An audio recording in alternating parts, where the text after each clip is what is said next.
Good evening, everyone. Welcome to COS at Home. I am your host, Jonathan Viod. Thank you so much for joining us this evening. We have a great show lined up for you. Tonight, we will share some answers to a fun mailbag question, tell you how this Article 5 process works, and share a special trailer of an upcoming COS short film that we're very excited to share with you tonight. For our main event, the interview segment of the program, we will be joined by the president and co-founder of Convention of States, Mark Meckler. Now, the way we like to start these shows, we like to give you an introduction to Convention of States. And tonight we're going to be doing that by being joined by one of our activists, someone who I have been blessed to work with and call a friend. And that is Darren York from the great state of Texas. Check it out. Convention of States is more than just a namesake of Article 5, Section 2 of the U.S. Constitution to get 34 states to call a convention for the purpose of proposing amendments to rein in the power of the federal government, to put it back in its constitutional box, to impose fiscal restraints on the federal government, stop spending money we don't have, and limit terms of office and service of both Congress and all other federal officials. COS's mission is focused on building, educating, and equipping strong, engaged army of self-governing activists, which is the living embodiment of the first three words of the Constitution's preamble, we the people. That mission creates an authentic COS family of patriots that are passionate about being engaged and having their voices heard in their government at all levels. If you've been asking yourself, what can I do? Join the COS family by signing the COS petition at conventionofstates.com. and then sign up to be a volunteer activist to start your patriot journey to save our constitutional republic. My name is Darren York, and I'm from Texas. That is awesome. And thank you so much, Darren. I'm not sure there's much else that I can add to what Darren already shared, except I will emphasize that we are more than a convention here at Convention of States. As Darren alluded to, our mission statement is to build the largest engaged army of self-governing grassroots activists in American history, or the way I like to put it, to reestablish a culture of self-governance. Darren also mentioned that the first three words of the preamble to our Constitution are "we the people." Well, if we desire a country that follows the Constitution as intended, or I should say a government that follows the Constitution as intended by our founders, then we, the people, need to take action to make that happen. You can do so today by joining our movement and going to conventionofstates.com/act to sign up and become an activist. Okay, now let's move on to 5 for 5.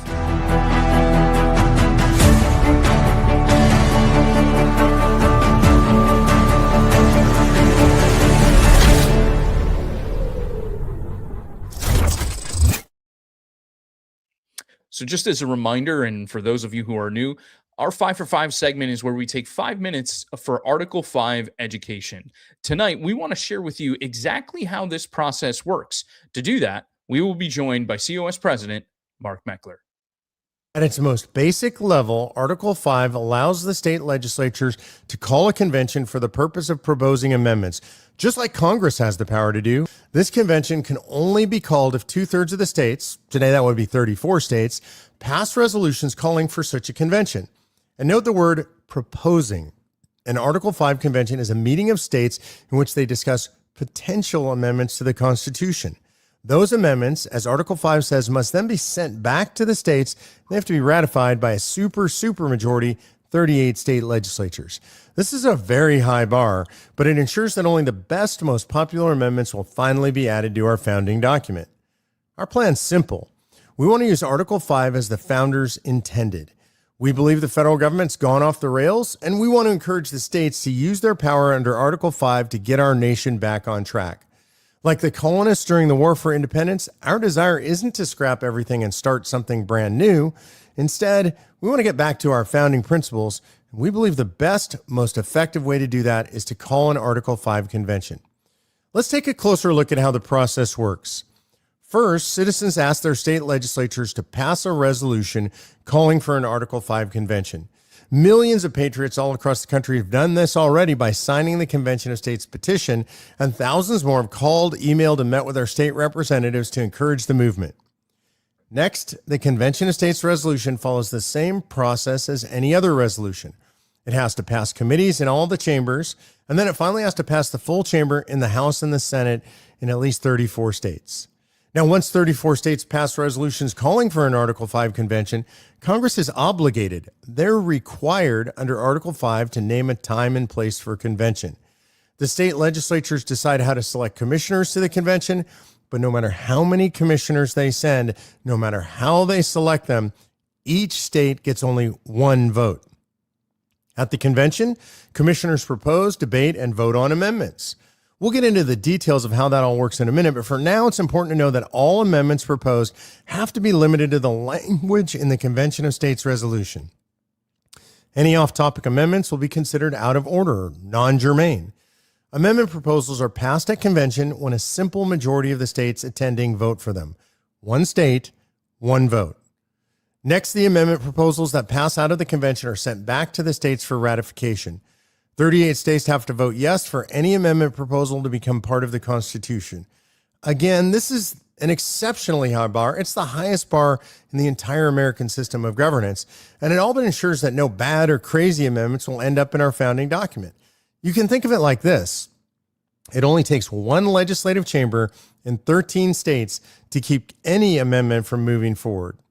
Finally, once that entire process is complete, the amendment proposals are officially adopted and added to the Constitution. So our strategy consists of two main areas, the state legislatures and the grassroots. On the legislative side, we're seeking to pass the Convention of States resolution in at least 34 states.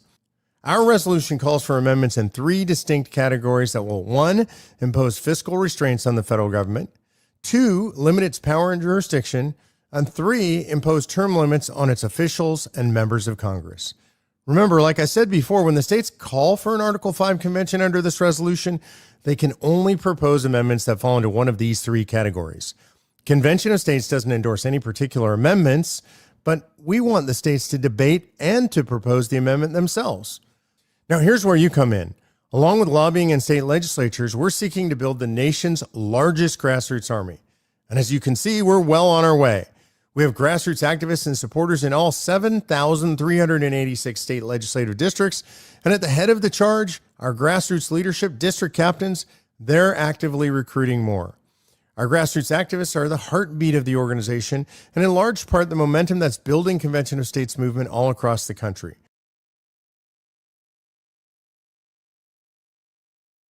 And there you have it, folks. That's our process. That's the process of how an Article 5 convention would take place and where you come in on the process. And, you know, as I was watching that and listening to Mark, it occurred to me how I think it's completely ridiculous that there are still so many people that fear this process. I understand it has never been done before, but this notion that the founders did not foresee what would become of our nation, actually, they really did. They thought of everything. That's why Article 5 was included. They felt that we, the people, would be able to do what is necessary to stop a tyrannical federal government by using this process. They did not want us to resort to what they had to do to throw off the shackles of tyranny by going to war. This is the way to avoid it. This is a legitimate process. There's nothing to fear about it. We just need to go and take action. We need to be courageous and make sure that we are going out there and we're telling our state legislators that they need to be courageous too and control this process by having a convention called and showing up and being ready to be there. We go and we get legislation passed in many of our states so that states are prepared for what the convention would entail, but many of them already operate conventions within their own state legislature. It's very similar to that process. We've done a couple of simulations already. It's nothing to be afraid of. It's something that we really need to utilize. Besides, a lot of things that our opponents don't say, or one of the questions they fail to answer all the time, is what is the alternative? Just voting in new people or people that we think are better than the people in Washington, D.C. Well, we've been trying that for years, and how has it worked out for us? It doesn't. This is the option for us to truly take back our government and return it to exactly what the founders intended, We, the people, though, have to be the ones that lead on this process. And that is why it is so important that we build our grassroots army and we continue to make legislators understand that we support them and we want this option utilized. All right, I'll get off my soapbox now. Thank you so much, Mark, for walking us through that. Let's go ahead and get the latest from around the nation with with Andrew Luce and COS Now. Convention of States is crushing it again with another decisive victory. I'm Andrew Luce, and this is your weekly update for everything that's going on with Convention of States. The race is on to find out who's going to be the 21st state to join the movement. All eyes are on Wyoming right now. After a unanimous vote in the Senate Judiciary Committee, the Convention of States Action application for an Article 5 convention to propose amendments limiting federal spending power and terms of office was subject to its third reading in the Wyoming Senate. In Wyoming, the rules of both the House and the Senate require that 3 such readings must occur for a bill or resolution to pass a single chamber. On Tuesday, we were prepared for a heated, knockdown, drag-em-out debate. So buckle up, let's get to that footage and see what happened. Vote closed. Senate Joint Resolution Number 5, 19 aye, 12 no. That's it? Wow, okay. There you have it. No debate, just a knockout vote of 19-12. If you're keeping score at home, that's our third chamber victory this year. Now we've advanced to the Wyoming House where the grassroots work towards final passage. And what's going to happen in other states like Iowa, Idaho, and Ohio? Well, stay tuned because we got more. In a recent interview with Rob Stanbridge on his Here I Go Again podcast, Congressman Josh Burchine reiterated why he's an official endorser of Convention of States. In my time in Congress already, you have to understand when it wasn't easy over my concern of the debt and deficit spending, but I'm convinced now more than ever, Congress is a runaway, everyday problem. A constitutional means of correcting this I think is only going to be done. Constitutional means of correcting this problem is only going to be done by the Article 5 convention. I'm convinced of it, Rob.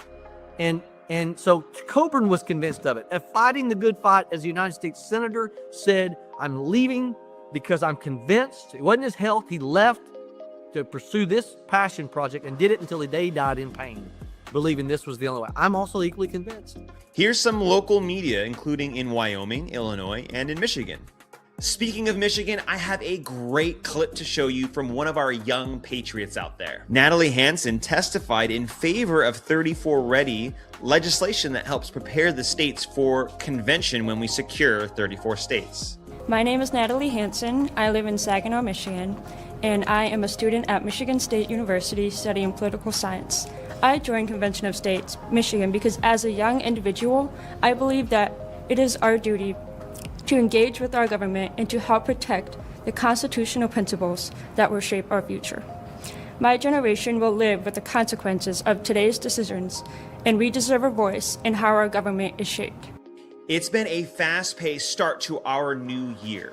And who better to break it all down than our head muckety-muck, Mark Meckler. This Wednesday at 8 p.m. Eastern Time, the COS president and co-founder will be Jonathan Viad's special guest on COS at Home. Tune in for the live broadcast at conventionofstates.com/at-home. Boom! Just like that, you're caught up with everything Convention of States. I'll see you next Monday for another edition of COS Now.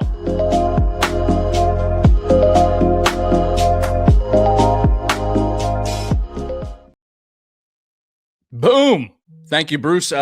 Andrew, really appreciate that.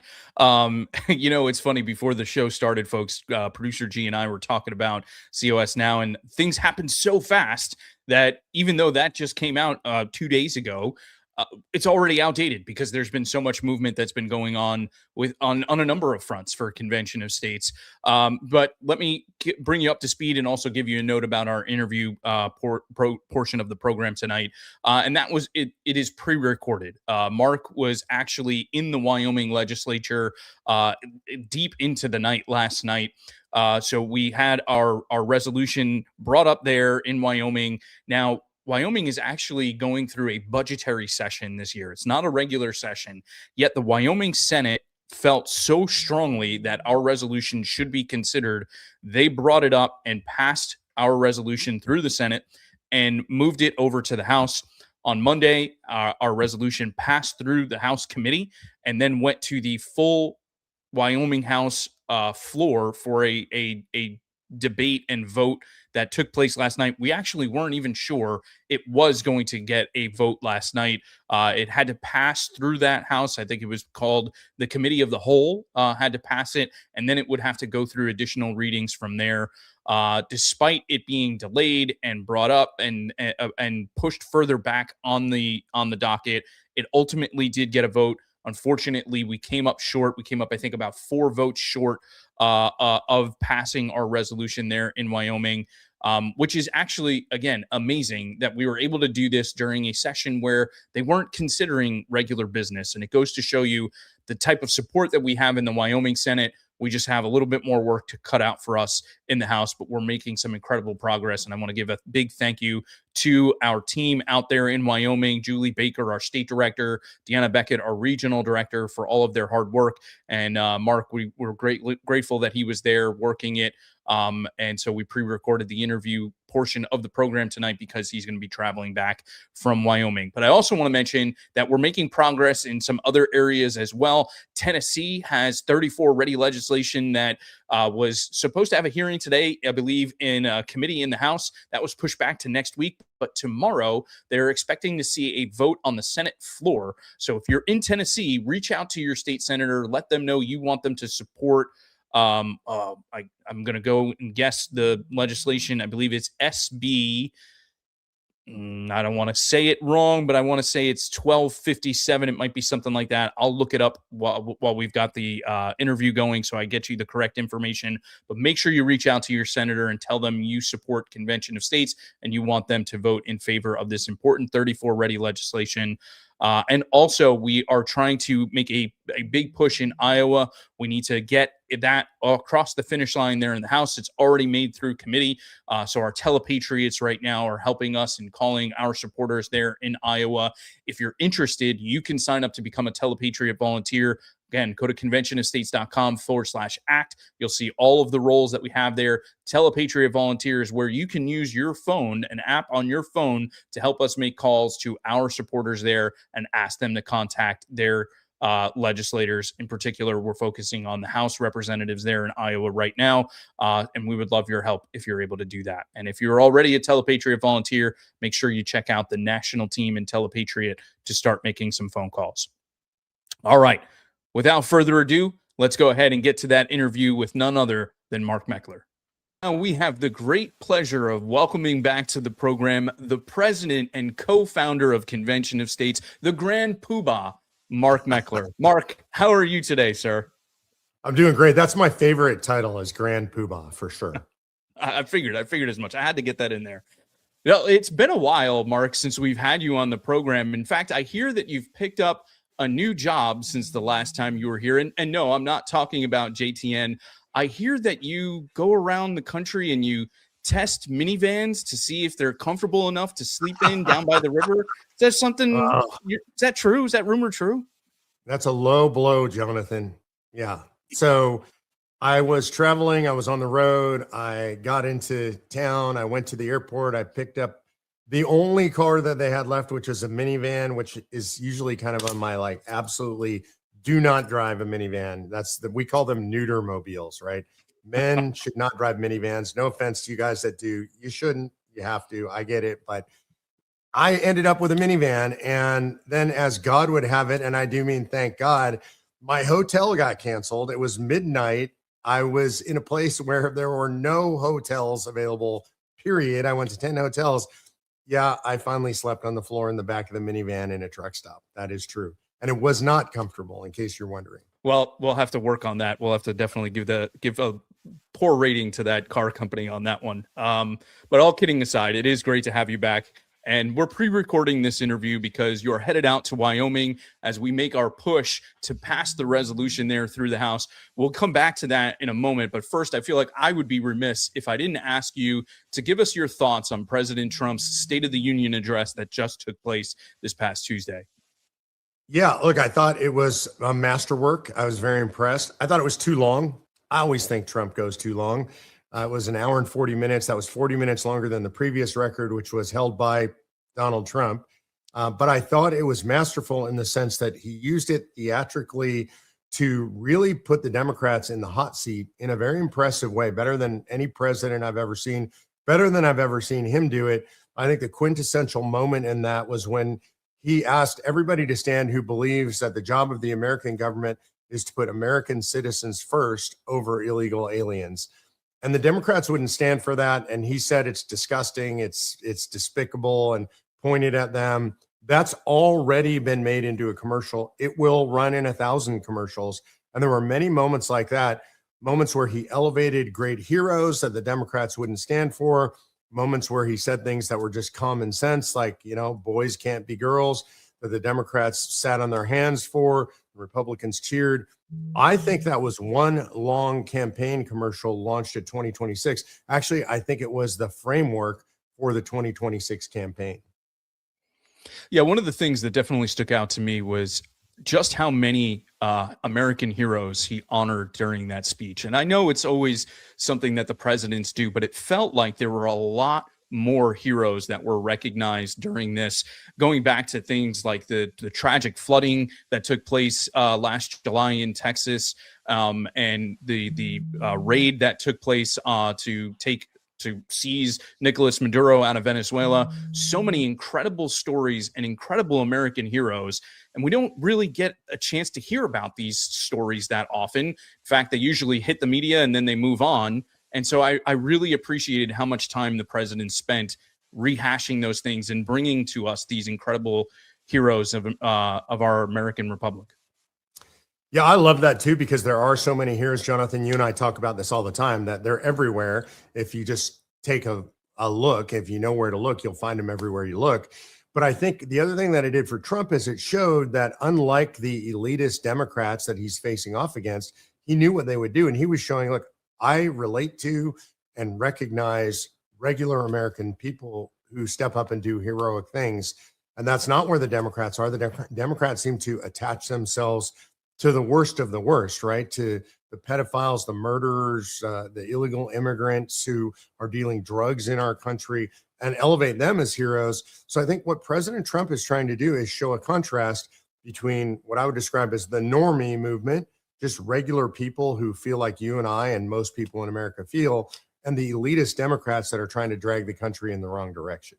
Producer G and I were talking a little bit before we started recording, and I think you've recently discussed on your battle cry, which, by the way, folks, is on Sunday night, every Sunday night, 8 o'clock Eastern time on our social media platforms. Be sure to check that out. I think you've discussed recently the Supreme Court and the tariff decision that just came down. Would you mind sharing with our audience your reaction to their decision regarding President Trump's use of tariffs? Yeah, at the risk of getting skewered for it, because I know some people don't like my opinion on it, I think it was the correct decision. I think the Supreme Court basically said the president doesn't have the authority to unilaterally impose tariffs under the law that he chose to impose those tariffs. So I think this is important for a number of reasons.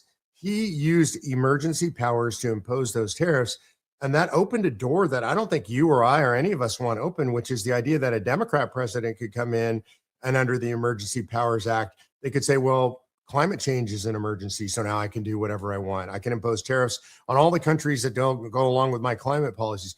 Or I can say handguns are a problem, or assault rifles are a problem. Whatever I want to say as a Democrat president, I can declare an emergency. And by declaring that emergency, I could say other countries aren't allowed to do any of this stuff, or I can impose tariffs on them.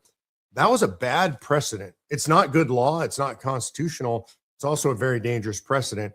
I think the other interesting thing that the Supreme Court did, and this is the thing, the one thing I think people should take away from it, it's very interesting. The Supreme Court gave the president a blueprint for reimposing these things statutorily, legally, if he wants to. And I think that's really unusual to see the Supreme Court say, no, you can't do that, but here, let us show how you can. And so I think it was a fantastic decision. President Trump is already taking advantage of that and moving in the right direction. He's going to be able to, if he wants to reimpose most of those tariffs. I say bravo to the Supreme Court for doing what they did. Another hot topic in DC right now is the Save America Act. And now, for folks who are unfamiliar with that legislation, basically it would say it requires that voters have to present some type of identification to prove their citizenship before voting in federal elections. What's your gut telling you, Mark? Do you think Republicans are going to force this issue and try to pass this important legislation through the Senate? It's already passed through the House. The Senate seems to be the big obstacle right now. Do you think they're actually going to get this done? I hope so. My crystal ball is not that good, but the one thing I would say is when you have something that's supported by between 84 and 86% of the American public, and that's across party lines, they darn well ought to get it done. And it'd be stunning to me if they don't get it done.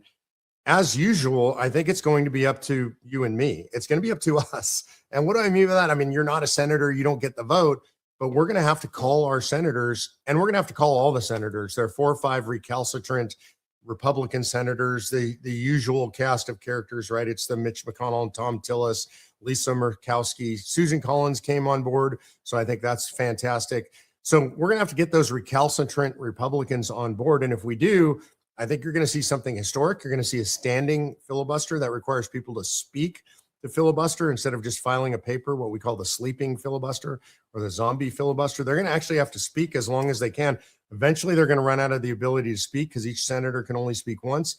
Then I think we're going to get a vote, and I think that vote is going to lead to the passage of the SAVE Act. Now, I know a lot of our grassroots activists are really watching that closely, and I'll just say, folks, we may be getting involved in that. Well, there's some things that we're taking a look at. I'll just leave it there, but that is something that we are monitoring very closely because we want to make sure our elections are as safe and secure as possible. One thing I didn't hear President Trump reference in his speech Tuesday night, Mark, was Greenland. And so I'm curious, do you think Greenland becomes the 51st state, or at the very least a territory that belongs to the United States, akin to Puerto Rico and Guam? Do you think that actually ends up happening? Yeah, I think actually that's probably the right model, is to see Greenland as a protectorate like Puerto Rico or Guam. And I think that's probably where it goes. And I think the president has done what he always does. And it amazes me that people don't see the pattern. Like, they're shocked by this. So the president says this thing, and it seems outrageous, and it seems far-fetched, and it seems like he's shooting beyond the goal line. What he's doing is he's selling beyond the sale. And if you've read his book, right, if you understand how the president negotiates, this is what he always does. Ask for something absolutely outrageous and unbelievable so that your counterpoint is appalled and stunned and shocked into disbelief, and then back down to what you really want. And he's already got a lot of what he really wants. He got a lot of concessions on how we build bases and what comes with the bases and how much military we can have there. Got a lot of power in that regard. But I think he's going to keep pushing. There was a really interesting thing that happened recently most people didn't pay attention to in the news, which is he sent a Mercy ship, a surgical ship, to Greenland to provide medical care for Greenlanders, because apparently the medical system there is a disaster and they are not provided that kind of support from Europe. And so I think now what he's going to do is use the candy part of the thing. Like, we can help you out. We're going to make you guys wealthier. We're going to make you healthier. And ultimately, I think that means he gets to whatever agreement he wants on Greenland. Amazing how the mainstream media doesn't cover that type of story. It's unbelievable. But I am looking forward to later in the program, we put out a question about Greenland. I'm looking forward to reading some of the mailbag answers that we've gotten from our grassroots on that. Now, Mark, I mentioned we hadn't had you on the program in a while, and it occurred to me as I was preparing for this interview that we haven't had you on since President Trump shared that pro-COS article on Truth Social, and we also have accumulated over 100,000 signatures on a letter that we're going to be sending to President Trump calling on him to support Convention of States. Is there anything you can share with the audience about the progress being made on support from the White House? Yeah, I can say unequivocally the White House is supportive, and I've been there several times in the last few months. We always get a warm welcome at the White House. Me and Rita Peters have both been there. We've been there together. I've been there with Mike Ferris. We get to see whoever we want to see. We have great positive meetings. We've received zero pushback on COS through intermediaries. I haven't spoken to the president directly, but through intermediaries, the president has assured us that he's all in, that he loves COS and he believes in COS. What I'm looking for and what I'm hoping for is that the president actually wades into the fight a little bit more. Maybe he starts posting on Truth Social about COS. And maybe we can get him to attend a COS event. I think there's a lot of things he could do to help us more than the White House has helped us so far. But I'm very comfortable telling you that we have nothing but unequivocal support from the White House. And by the way, Jonathan, it's important for people who don't realize this. It's not just the president, right? We have Pete Hegseth, Secretary of War Hegseth, has been a longtime supporter. Marco Rubio, Secretary of pretty much everything at this point, it seems like. the man with more jobs than anybody in the White House. He's been an endorser for a long time. Caroline Leavitt, Brooke Rollins from Agriculture, Mike Huckabee, our ambassador to Israel. All of these people are longtime COS supporters. So we have a pretty good infrastructure inside the White House right now. That's so well said about Rubio in particular. He is the secretary of everything. But it's really exciting to hear, Mark, and I can only imagine if we had President Trump at a COS event, let's just say it would be huge, right? Absolutely huge. I'm working on it. All right. So just a little over a month ago, we scored a major victory in Kansas. They became the 20th state to pass the Convention of States resolution. We now just have only 14 states left before we hit that 34 state threshold to apply for a convention. What is the message people should take away from this victory? Yeah, I think the message is now. Now is the time. And we can't wait. There's no reason to wait. Anybody who is buying into all the fallacies around the runaway convention, whatever your excuse is, they're just excuses. We've debunked all of that stuff. We just watched the federal debt hit $38 trillion. Unbelievable numbers. We can't even imagine what that means. We see the federal government continues to bring power to itself, even under Donald Trump, not because of Donald Trump or the administration, but because of the deep state, which he's fighting. Can't fight it alone. President Trump needs our help. The administration needs our help. The country needs your help. And so what I would say right now is, if you're watching this, you haven't been involved before, get involved now. Sign the petitions, sign the COS petition. Make sure you sign the petition to President Trump, to Elon Musk, and volunteer. That's the biggest thing. We need your help. If we're going to make it happen, it's not just me and Jonathan. We're pretty good at this stuff, but it's not just us. It's going to take you guys too. Speaking my love language, go to conventionofstates.com/act, sign up, become a member of our team. We really, really would greatly appreciate your support. And so, Mark, that was a historic win, and we are so proud of all of our activists there in Kansas. But the fight continues, right? We're continuing to roll on through legislative season here. Just a few weeks ago, we came up a little short in passing our resolution through the South Dakota House. We have tremendous support in the Senate and made it right through there. We still have a little bit of work in front of us there in the House. And that's the final hurdle for us in that state. As I mentioned, you will be on your way to Wyoming when this interview airs on Wednesday. You're going to actually be there as we try to make our push to get our resolution through the Wyoming House. Again, we just got through the Senate there. A lot of great support there.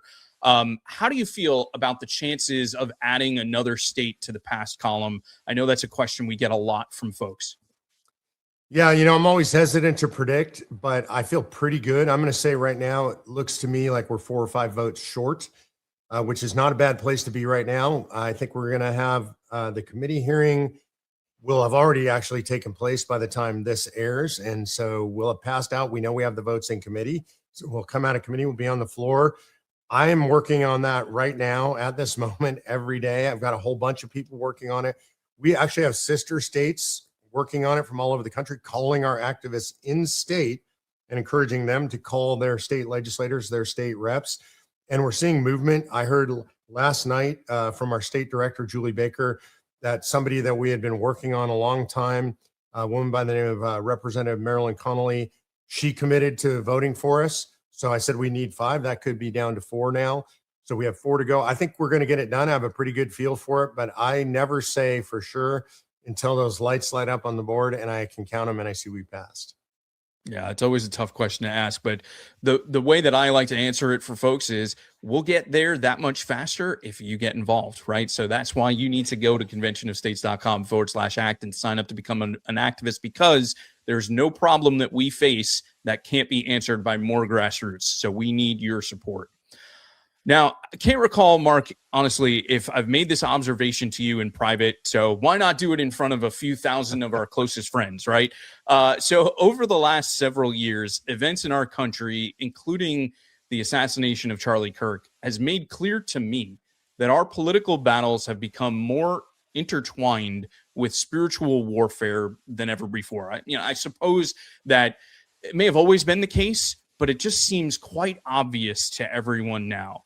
Now, I'm not sure many people realize this, but Convention of States' aspirational goal, or our transcendent there, is to inspire both a political and spiritual awakening in America. So to me, that means we are uniquely positioned to be a solution in this fight for America's soul.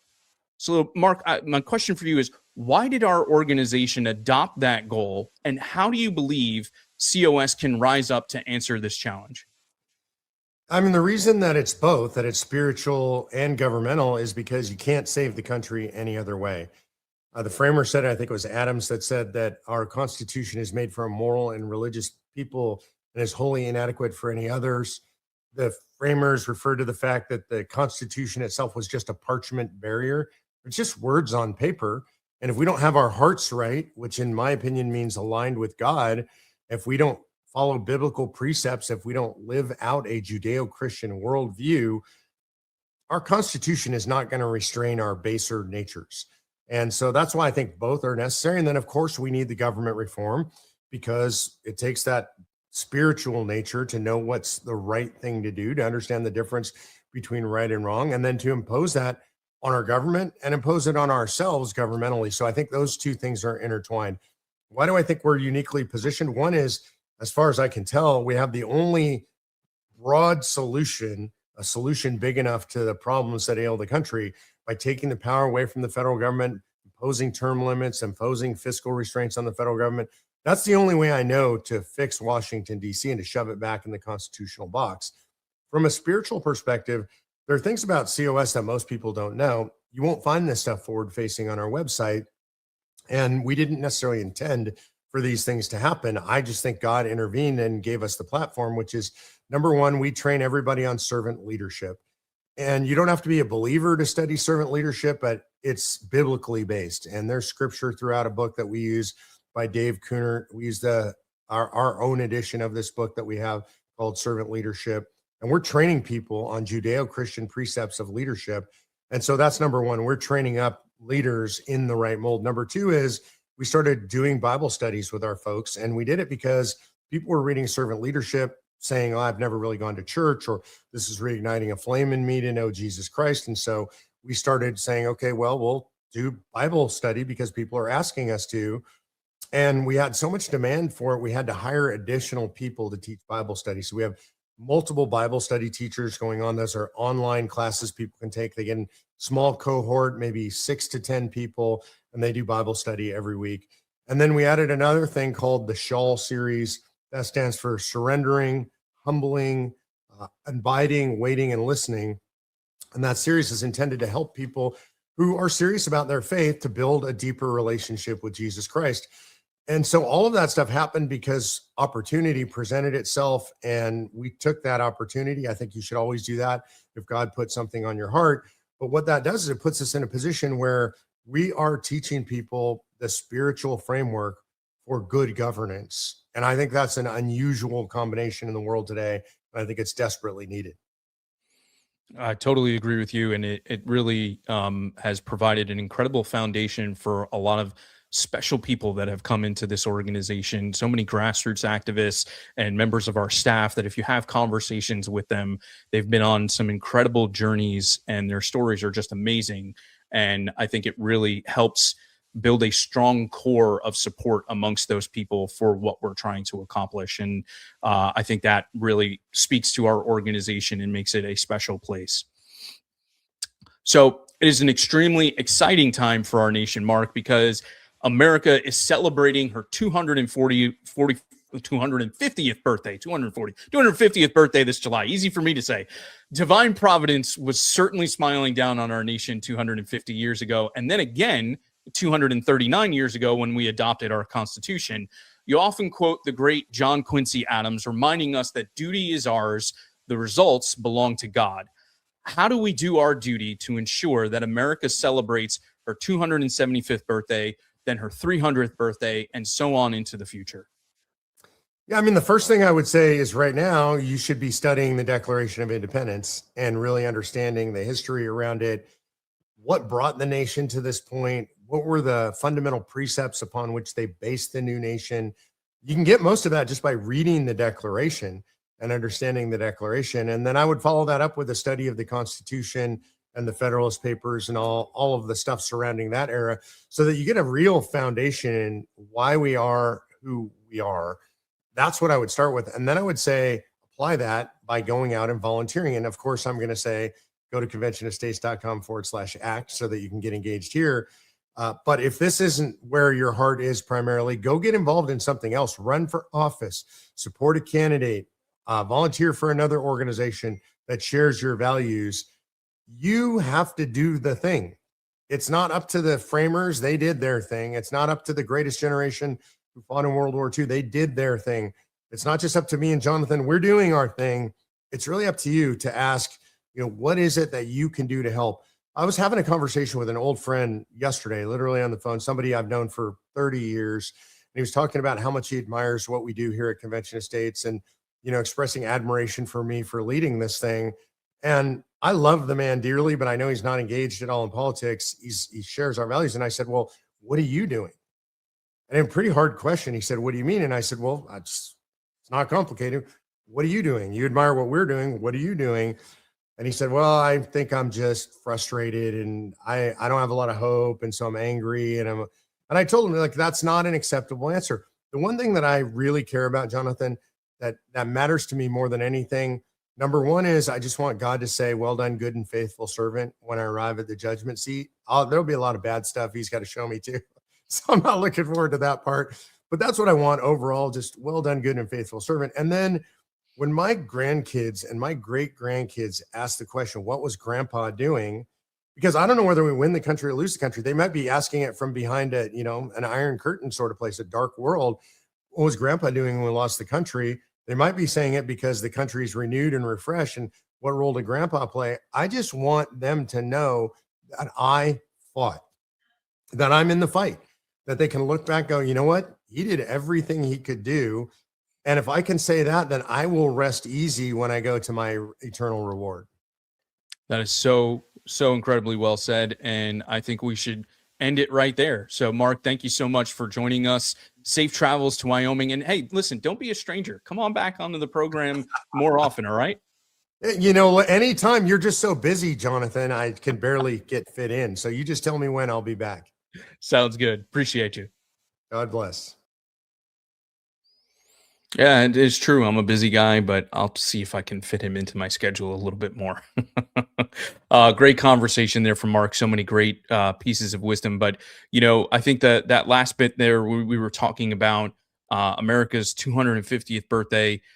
To me, I think Mark was spot on. We do need to go back and we need to appreciate the Declaration, the Constitution, and read about the sacrifices that our founders made during this time, because it was their duty. Right now, I'm actually, perhaps I'm a little late to the party, but I'm reading John Adams by David McCullough. I had seen the miniseries that HBO put out, I don't know now, maybe almost 20 years ago. That's crazy saying.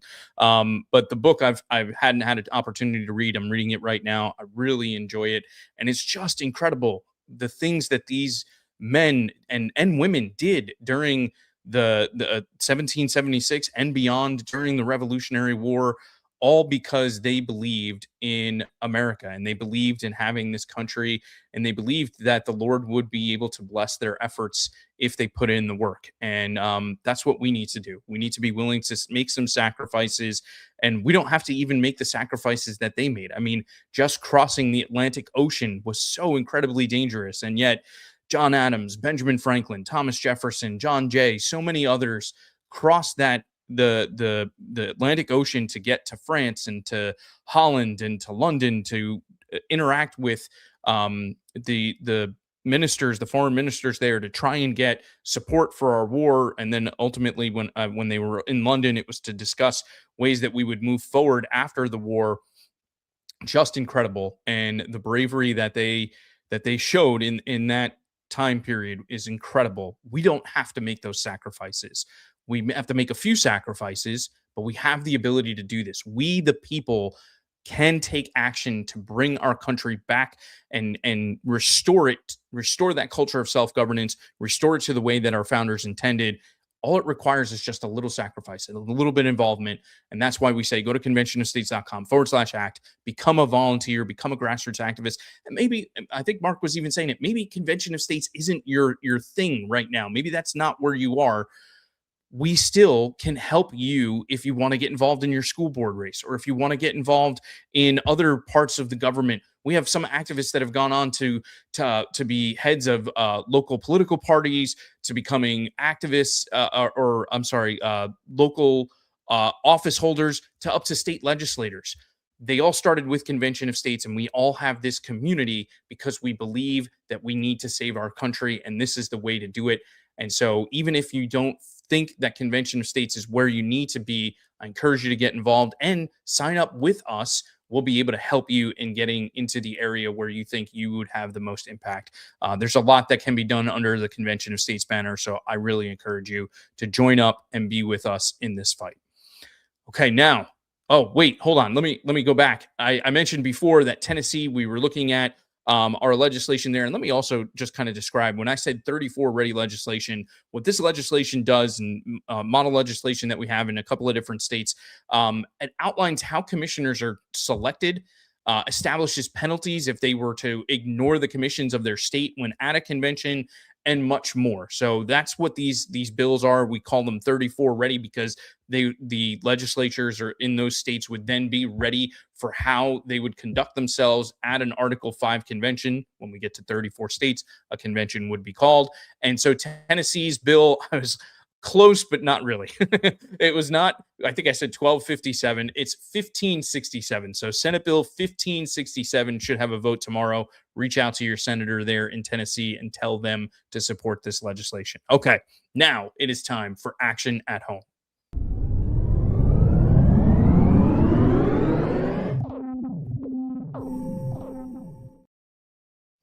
All right, so tonight for Action at Home, I want to plug our friends at Article 5 Outfitters. That's the COS store. We've talked about them a couple of times. We've given them some plugs. We've even had some promo codes that we've had special for the show. But I want to just first, before we go and show you the website, I want to show you some of the things that we have available on the website. So these are some of the new shirts that I've received, and I love this one. This is all about the past states, which is the states that I was working with as a regional director. And on the back, it's got all of the states that have already passed our resolution, and we have it updated to include our friends in Kansas. Where there they are at the top there. Hopefully I didn't cover that. We've also got a Charlie Kirk line of gear that we have there to honor the late great patriot. And this is a freedom shirt, and on the back it says, "In honor of Charlie Kirk." And then we also, for states that have passed the resolution, we have these awesome shirts here that say Convention of States on the front, and on the back, kind of like a jersey for either baseball or football, it says the name of the state and the number of state that it was passed. So for me, I've got Florida, my adopted home state here, and they were state number 3 to pass the resolution. So we've got that for all 20 states that have passed our resolution. Obviously, we've got many other graphic tees. I've got one here, the Give Me Liberty or Give Me Death. Some great hats as well. I'm always a hat guy, so I love to have these hats. And a lot more. So Producer G, if you don't mind, let's show folks the website here. We've got also a new set of gear there for our founding fathers and to celebrate America's 250th birthday, like we were just talking about. There's also another section on there for accessories. So if you wanted some stickers or some things that you wanted to share while you're out and about, so people can see Convention of States. We have a Convention of States flag. We've got a pocket knife. We've got also a cover for the car, a magnet for the car, so you can truly be a billboard for a Convention of States out in your community. And it definitely does get people's attention. They do wonder and ask questions about what it is this Convention of States is all about, so you can share that with them. So much more on there. I also want to point out for you, if you are an activist of ours, in the upper right-hand corner, it says Activist Arsenal. And if you click on that, it will bring you to some items that are available for you to get ready as a grassroots activist. It brings you to our grassroots print shop. Obviously, Producer G is also showing you some of the things, the starter kit, if you will, for a grassroots activist. It's got some of the pocket guides, some t-shirts that can speak for you and make you a walking billboard, that flag, some of the other hats and things that are available to us, some pocket constitutions that we have. And the Activist Arsenal also brings you to a grassroots print shop where if you needed to order business cards or other things of that nature, you can go there as well. But Article 5 Outfitters, that's our COS store. So much great gear on there. You can decorate and be ready for a Convention of States and buy the best stuff for your favorite patriot. So go ahead and go on over to article5outfitters.com or shopconventionofstates.com and take a look at some of the stuff that we've got there. And I'm sure we're going to have some more things coming out as we continue to celebrate America's 250th birthday this year. So be sure to check them out often. Okay, let's go ahead now and check the Minutemen mailbag.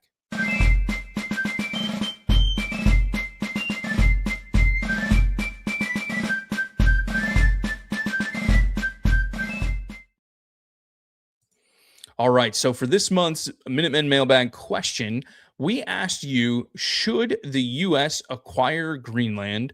Why or why not? And you had an opportunity to hear from Mark and his thoughts about that. But we got some really interesting responses from everyone. I think we actually covered all bases with the responses that we've gotten. Now I'm going to take a shot here and try to pronounce some of these names, and I'm going to apologize ahead of time because I'm surely going to butcher them. And so I apologize, but I want you to know that I'm trying here. Okay. So Joheen Kanuku responded and said, unless Greenland is in debt with America, leave Greenland alone. It's their country, not the USA. I can understand where you're coming from there, Joheen, but I do think that it could be argued that it would be in America's best interest that there be some type of agreement that we enter into with Greenland. Maybe it doesn't become the 51st state, but there probably is something that we could work with on them. Eric Wergensen, sorry, Eric, if I butchered your name. He said, take it. It's basically ours anyway. The next fight for global domination is on the horizon, and it is long overdue that we expand our power as we move forward to stifle our adversaries. So the Eric and Joheen are on the opposite sides of the spectrum here.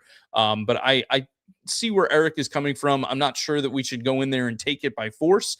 But I do think we have an opportunity to kind of work some deal. And I think President Trump wrote some sort of book called The Art of the Deal. So he might know exactly what to do. And then Mary Dean wrote in and she said, let the people of Greenland choose. If they want to join the U.S., welcome aboard. If not, let it go. We have more than enough to deal with at home and should avoid foreign entanglements. I hear what you're saying, Mary. I know that there is a lot that we need to take care of at home, but I do think that Greenland and really our hemisphere, if we go back to the Monroe Doctrine, the best way to protect ourselves, to protect America's interest, to protect our country is to make sure that our hemisphere is locked down and we don't have foreign adversaries that can attack us or impact us by allowing areas in our hemisphere to be exposed basically to that. And I think an argument can be made that Greenland is exposed. And so not only would it be in the best interest for the people of Greenland, but also in our own best interest if we enter into some kind of agreement where we can protect them and work more closely with them. And so my prayer is that whatever is in the best interests of folks in Greenland and for our country is what we ultimately see get done there as it relates to that. And again, President Trump wrote the art of the deal, and so I tend to trust him. He also been doing, in my opinion, an excellent job with our foreign policy. So I think he deserves a little bit of trust in this area, but it will definitely be very interesting and, if nothing else, entertaining to see what happens over the next couple of years with the president. But thank you all for Mary, Eric, Joheen for writing in and giving us some answers. We want to hear from you. We'd love to engage with you. It's truly one of my favorite parts of the program. So please check out the Minutemen Mailbag by going to conventionofstates.com/mailbag. We'll have our next question up for the show coming up soon, so you'll be able to answer and submit some answers to our question, and we'll read it from the air. So thank you so much for that. We greatly appreciate your support. All right, now, before we close out the show, we have a special trailer to debut for you of the Story of short film series. So this series debuted last year, and we started to share some of the untold stories of how we passed our resolution in some of the states that have passed it. This season, we're taking a slightly different approach, telling the stories of issues with our government and outlining why we need an Article 5 convention. So coming up next week, you will join host Jake Fay as he brings you through the background of America's ruling class. Let's take a look. I came to the conclusion after 10 years that what's wrong with our country isn't going to get fixed by the career politicians in the Senate or the House. Senator Tom Coburn made the stunning decision to walk away. He knew from firsthand experience, he wrote, that our nation's problems have been created because career politicians have set themselves apart as an elite class of people trying to dictate to us how we run our lives. And if the ruling class created those problems, it certainly couldn't be expected to fix them. What the nation needed, Coburn realized, was an outside, external solution.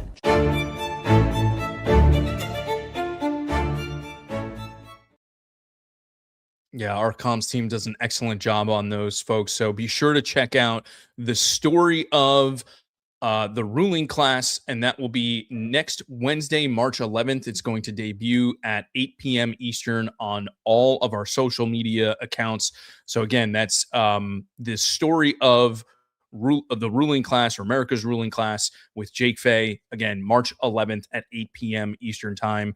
You can also check out all of the Story of films in the series from season 1 and season 2. They're all available on our social media websites as well. So be sure to check those out and go back and check out any content that you missed. All right, folks, we've reached the conclusion of our program. Just a reminder that all of the COS at Home shows are aired live on the first Wednesday of every month at 8 p.m. Eastern time. Yes, we're here live, even though Mark was off gallivanting in Wyoming. Only kidding. We're grateful that he was able to record the interview, but we are here live and we do everything we can to make sure that this is a live program.